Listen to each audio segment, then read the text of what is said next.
days. Yeah. It's a day game. It's like 74 hours, It's right? a day game. Yeah, it's a day game Monday. I think that's right. It's a day-night doubleheader on Monday. Yeah, day-night doubleheader, then a night game, then a day game.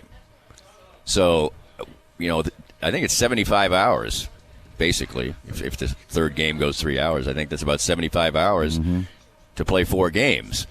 And that smells like some low-scoring bullpen games. Now, Urseg's been great for the Royals, but I still don't think he can't trust pitch every night. And he also, he can't pitch all the relief innings.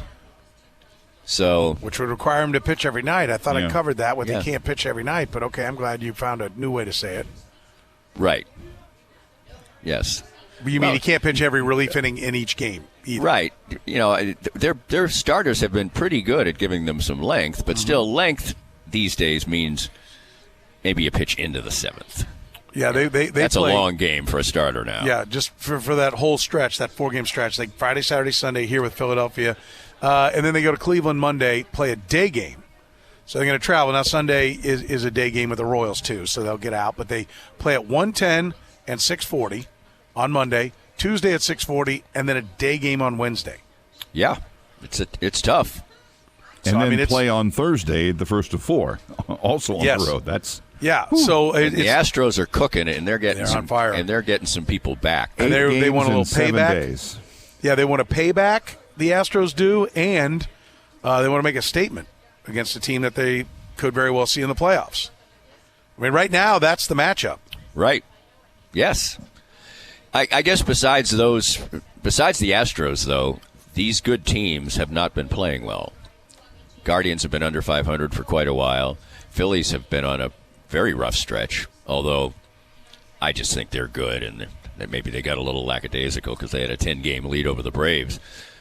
But I think the Phillies, that series is trouble, too, coming up this weekend. So I'm going to be happy to get one this weekend.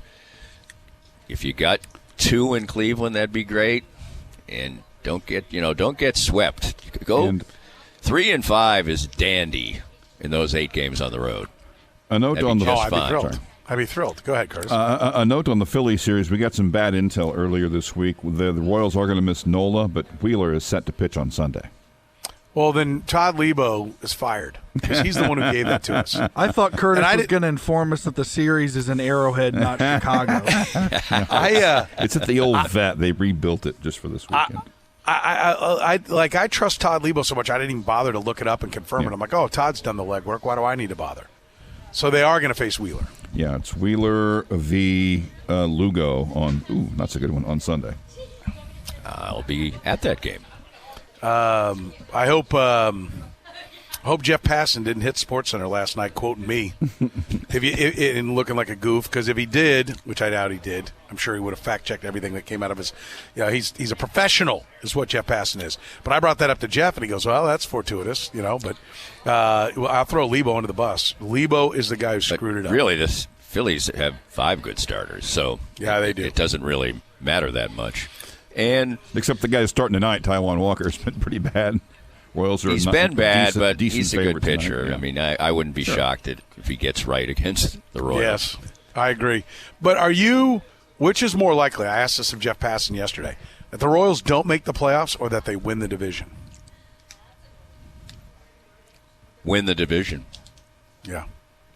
I think it's more likely that would happen. Let's put it they're closer to it. This sounds mean for a team that won 56 games last year. But they've gotten to the point right now, if they don't make the playoffs, they blew it. I can't go there. I can't help you. It's a tough. I know it's a tough schedule, but this part of the schedule, like other teams have already played this part of their schedule, right? Like this counts. This is like they didn't fail if they go 8-12 against this kind of schedule. That's not a failure. I think that if they played 500 baseball not in this stretch, the rest of the year, it's tough for the Red Sox to catch them. They got to play like 620 ball.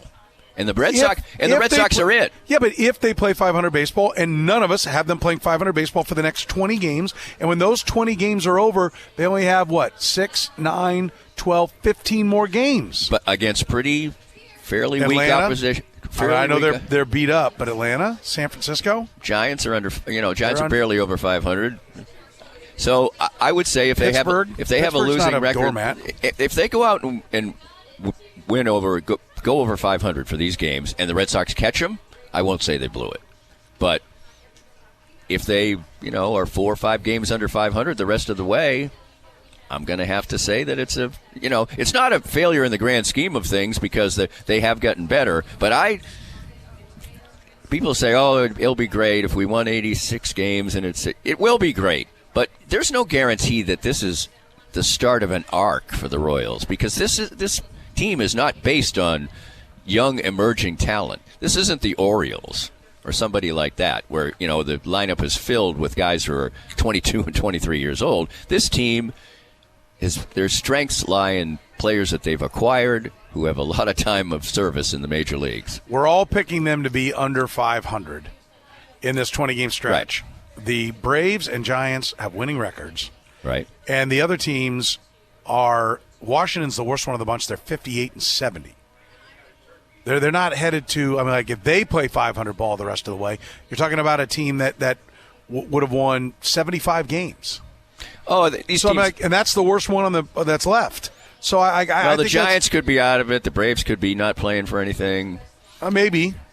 But then again, let's hope the Royals might not be playing for anything. Yeah, that's a possibility. That'd be nice. All right, let's take a break. Danny Klinkskill is with us. We're at CBD American Shaman. Get a free trial of their new plant-based advanced alkaloids. When you mention 810, get to any CBD American Shaman. You can find the one closest to you at CBDAmericanShaman.com. And today only, save 30%. So if you've been needing to pick something up at CBD American Shaman, or you've been thinking about trying something at CBD American Shaman, today is the do it. Get yourself on into a CBD American Shaman and save 30% off all CBD American Shaman products. We're live today at 10069 West 87th. That's right here in Overland Park, about a quarter mile east of 69 Highway.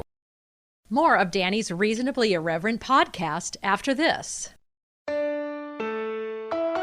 Hey Kansas City, Joe Spiker, Easton Roofing, back for another beautiful springtime in Kansas City. We are proud to announce our renewed partnership with Big Brothers Big Sisters of Kansas City. Starting in 2024, a portion of every job sold will be donated to a cause close to my heart. I was a big, and I encourage you to volunteer. And if you hire us for service on your residential or commercial roof, you'll know that a portion of the profits will go to a great cause. So call us at 913-257-5426. Easton Roofing. Integrity matters. Danny Klinkskill's with us here in the program on Sports Radio 810 WHP. Little Danny Unleashed, brought to you by our friends at Easton Roofing.